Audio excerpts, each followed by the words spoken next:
Conversamos agora ao vivo com o senador Flávio Bolsonaro. Senador, muito obrigada por nos atender. Uma boa noite. Carol Nogueira, boa noite. Uma boa noite a todos que nos assistem.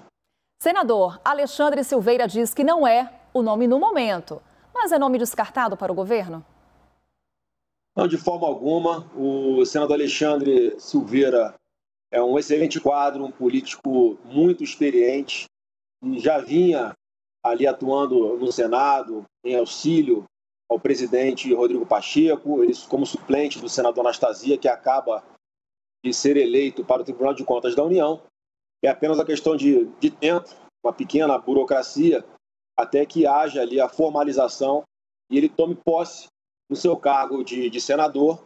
E assim que isso acontecer, ele será o líder do governo no Senado Federal. E foi uma sugestão, né, uma ideia inicial do presidente Bolsonaro, e óbvio que conversou com todo mundo, com o próprio presidente Rodrigo Pacheco, com líderes no Senado, com o nosso líder do governo no Congresso Nacional, o senador Eduardo Gomes, com vários ministros, e o nome do Alexandre Silveira foi uma unanimidade, mais uma vez, pelas suas virtudes, pelas suas qualidades, e após uma conversa com o presidente Bolsonaro, eu acho que ficou um sentimento ainda de maior conforto, porque tudo que o senador Alexandre Silveira conversou com o presidente Bolsonaro era o que ele gostaria de ouvir, uma pessoa que está disposta assim a colaborar com o seu relacionamento, com o seu conhecimento de política dentro do Senado Federal para ajudar o nosso Brasil.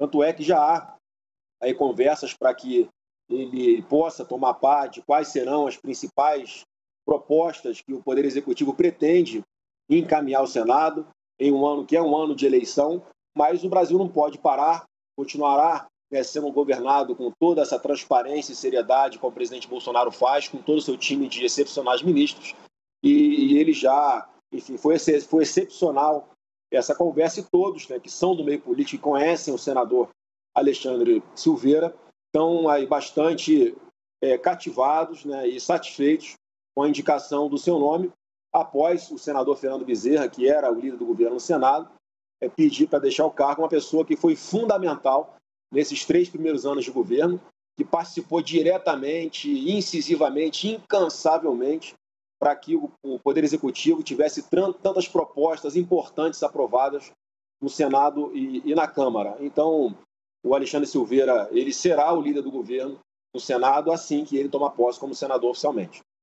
Senador, nossos analistas também participam desta conversa. Chamo a Thaís Arbex, de Brasília. Thaís. Senador, boa noite. Obrigada, Carol. Senador, acompanhando desde ontem essa notícia sobre Alexandre Silveira, a gente já vê que nos bastidores começam a surgir alguns ruídos. Cito aqui especificamente ruídos no próprio partido de Alexandre Silveira, o PSD, que, como o senhor citou, assumirá esse posto, tende a assumir esse posto no ano eleitoral. Lembrando que o PSD, neste momento, tem uma possível candidatura ao Palácio do Planalto com o próprio Rodrigo Pacheco. Mas também, senador, o que a gente acompanha no bastidor é que há ruídos dentro do próprio governo. Nem todo o governo estaria de acordo com a escolha de Alexandre Silveira. A minha pergunta é se esses dois fatores podem atrapalhar essa nomeação, podem fazer com que o próprio PSD de Gilberto Kassab impeça esse movimento. Eu queria a avaliação do senhor. Bom, boa noite, Thaís. De forma alguma atrapalha.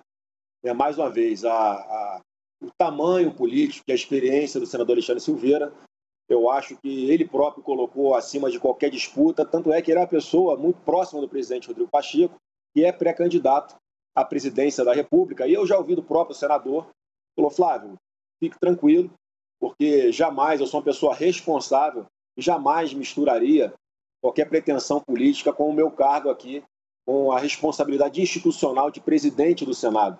E essa é a trajetória do senador Rodrigo Pacheco, uma pessoa muito, muito séria, comprometida e que ajudou muito também o governo já durante o seu mandato aqui como presidente, né, e reiterou que não tenha nenhuma dúvida, né, nenhuma vírgula de preocupação com relação a isso, porque ele não misturaria as coisas. Eu acredito no senador Rodrigo Pacheco, acredito no senador Alexandre Vieira, e da mesma forma, O presidente do PSD, o Kassab, também é uma pessoa muito experimentada e sabe não confundir qualquer disputa eleitoral com isso. Se há um entendimento, inclusive dentro da bancada, eu sei que não há unanimidade da bancada do PSD, mas também conversei ainda no final do ano passado com o líder, o senador Nelsinho Trades, que falou que estava ali também pronto a colaborar, enfim, que falou também positivamente sobre o nome do senador Alexandre.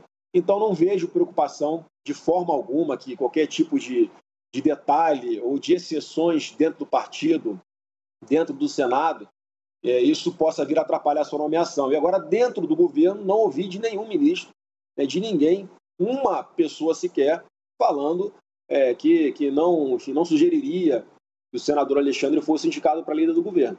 Pelo contrário, eu sou testemunha, eu estava dentro da sala do presidente da República quando o senador Alexandre foi atender ao convite do presidente e vários ministros estavam presentes e todos eles, sem exceção, congratularam o presidente pela escolha e congratularam o senador Alexandre, pela decisão de aceitar, porque não é fácil. A gente entende o Senado, mas o que nós precisamos dentro do Senado é de essa articulação política que o senador Fernando Bezerra fazia muito bem.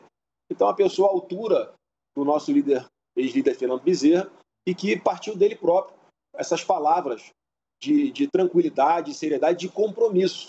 Porque é um senador de Minas Gerais, mas é uma pessoa também responsável, que sabe separar que uma coisa são os interesses da pauta do Brasil, outra coisa são os destinos que o PSD, melhor dizendo, tomará para as eleições deste ano. Próxima pergunta, senador, é do Yuri Pita. Yuri. Obrigado, Carol. Boa noite, senador.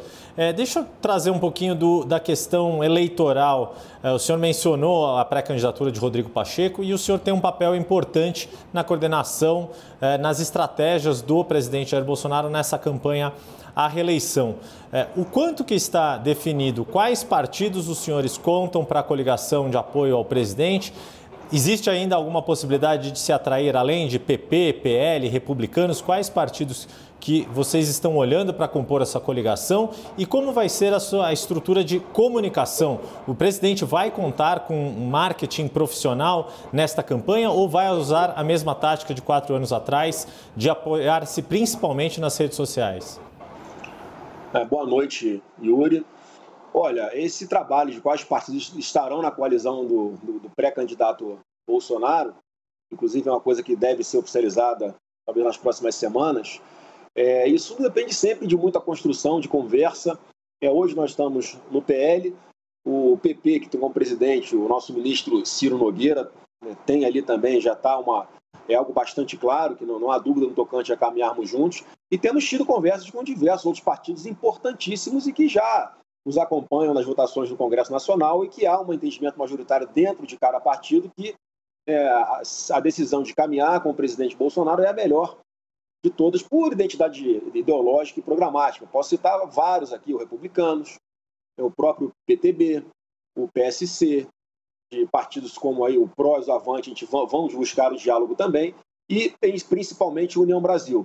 Eu tenho mantido algumas conversas com pessoas dentro do partido para compreender qual é o pensamento deles, já que é um partido que ficou do tamanho que ficou por causa do fenômeno Bolsonaro na eleição de 2018. Eu continuo tendo um excepcional diálogo com todos. Então, a questão é de sentar e conversar com o Rueda, que é um dirigente importante dentro do União Brasil, o presidente Ivar, que eu respeito muito e sempre fiz questão de, nesse tempo em que houve a saída do presidente, conversar muito com ele, uma pessoa que eu respeito demais. E é a questão de trabalhar isso.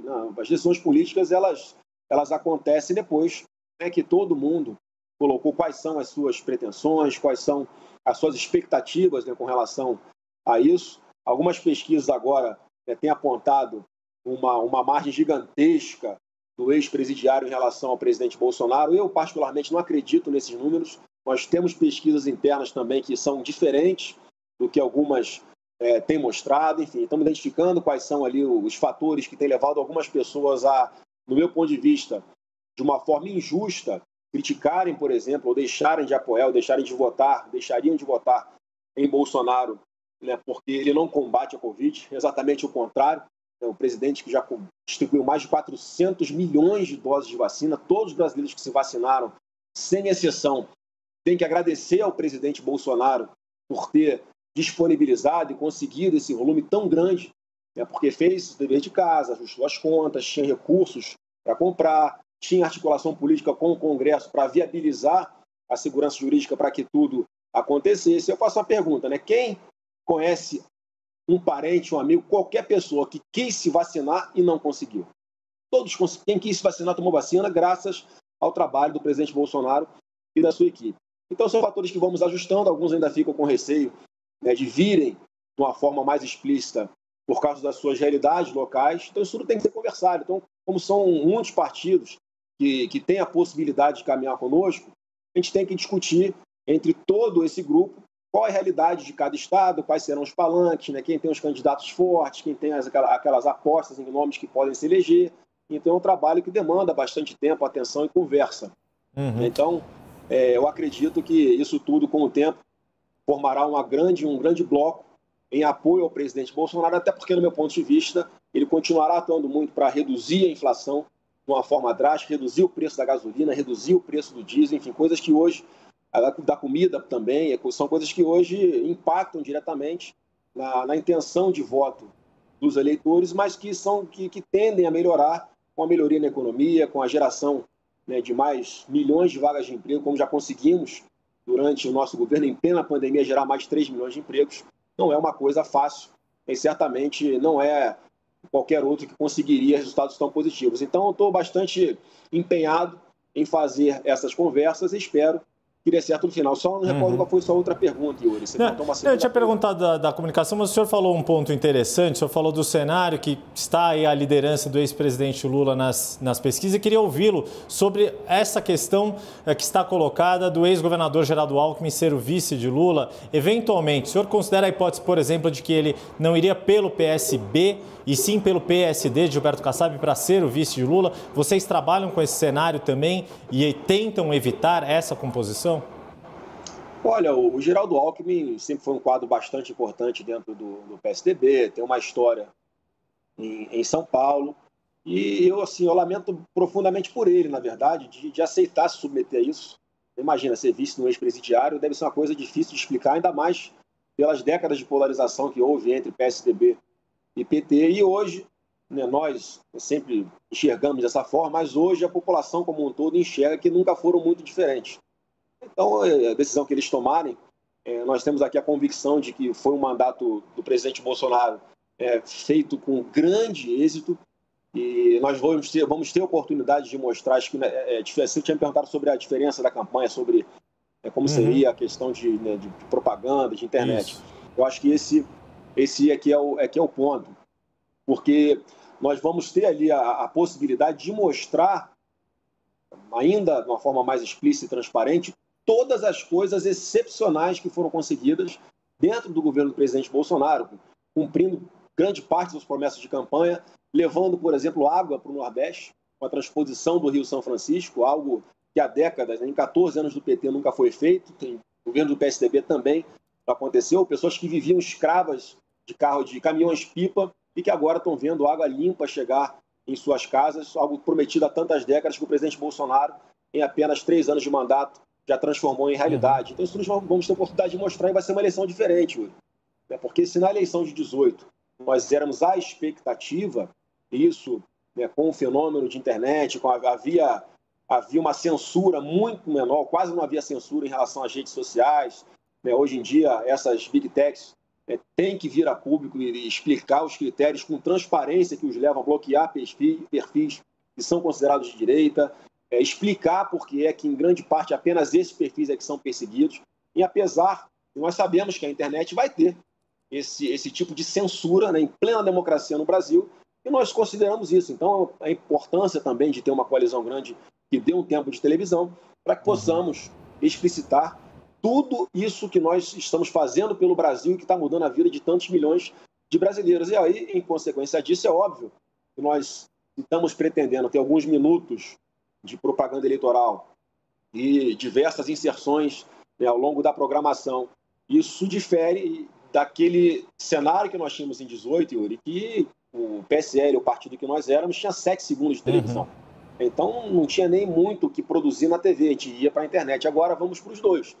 Então, vai ter, sim, uma coordenação profissional. O presidente Valdemar tem estudado bastante isso e trabalhado, e eu tenho certeza que todos vão poder ver num curto espaço de tempo que a campanha do presidente Bolsonaro, se assim decidir pela candidatura, né, que já tem que dizer que ele é pré-candidato, será uma campanha extremamente profissional. Senadora, a próxima pergunta vem do Rio de Janeiro, mas antes eu aproveito só esse caminho aberto pelo Yuri para falar com relação ao vice do presidente Jair Bolsonaro nessa campanha à reeleição. Ele disse que o nome já está definido. Como estão essas conversas e quando esse nome será anunciado? Não, ele tem vários nomes em mente, mas o vice, na verdade, é uma das últimas coisas que você define. Até porque depende também dessa coalizão. Normalmente, o vice pode vir de outro partido ou pode estar no próprio partido PL, que é o nosso. Então, isso não tem absolutamente definição, né, de nome. Ainda pode ser que existam nomes na cabeça, mas não tem batido o martelo de forma alguma sobre isso. Leandro Rezende, do Rio de Janeiro. Por favor, Leandro. Obrigado, Carol. Obrigado, senador, por estar conversando com a gente. Queria colocar o nosso Rio de Janeiro aqui em debate, né? Senador, nessa semana eu conversei com o seu ex-assessor, Fabrício Queiroz, e ele me disse que vai ser candidato a deputado federal. Ele tem dito que se tiver o apoio da família Bolsonaro, ele acha que vai ser o deputado federal mais votado do Brasil. Ele vai ter esse apoio da família Bolsonaro? E como é que estão os planos aqui da família para as eleições aqui no Rio de Janeiro, senador? Bom, em primeiro lugar, é bom deixar claro que hoje a gente enxerga um cenário, né, que tem a convicção, e as próprias decisões judiciais já definiram isso, né, da grande perseguição que eu sofri, pessoas utilizando de meios espúrios, ilegais e inconstitucionais para buscar algo que simplesmente não existia dentro de todo o processo, jamais provaram qualquer coisa contra mim, tanto é que sequer hoje não há sequer uma denúncia contra mim. Então me usaram, óbvio que me usaram, para tentar atingir o presidente Bolsonaro. E o Queiroz foi mais um instrumento para que se tentasse atingir esse objetivo. Agora, qualquer um pode ser candidato, né? O Queiroz é uma pessoa, né, que trabalhou comigo há muito tempo, ele tem uma grande rede de relacionamento, é um policial militar respeitado no Rio de Janeiro, tem todo o direito de se candidatar. Agora, com relação ao apoio, o presidente Bolsonaro tem que apoiar todos aqueles deputados federais, estaduais, senadores, governadores, que estejam dentro desse contexto, né, de aliança, porque nós temos esse objetivo de dar continuidade a um projeto que transformou a vida do Brasil e dos brasileiros para muito melhor. Então, eu só sobre o Queiroz, eu tenho a desejar ele uma boa sorte, se for essa a decisão dele, realmente, eu muito tempo que eu não falo com ele, mas se for essa a decisão dele, é que ele seja bem sucedido. Com relação ao apoio, o presidente Bolsonaro tem que apoiar todos aqueles que estejam dispostos, enfim, a estarem do nosso lado nessas eleições de 22. Senador Flávio Bolsonaro, mais uma vez, nosso agradecimento por essa participação aqui no Expresso CNN. Uma ótima noite e até uma próxima. Obrigado, ótima noite a todos.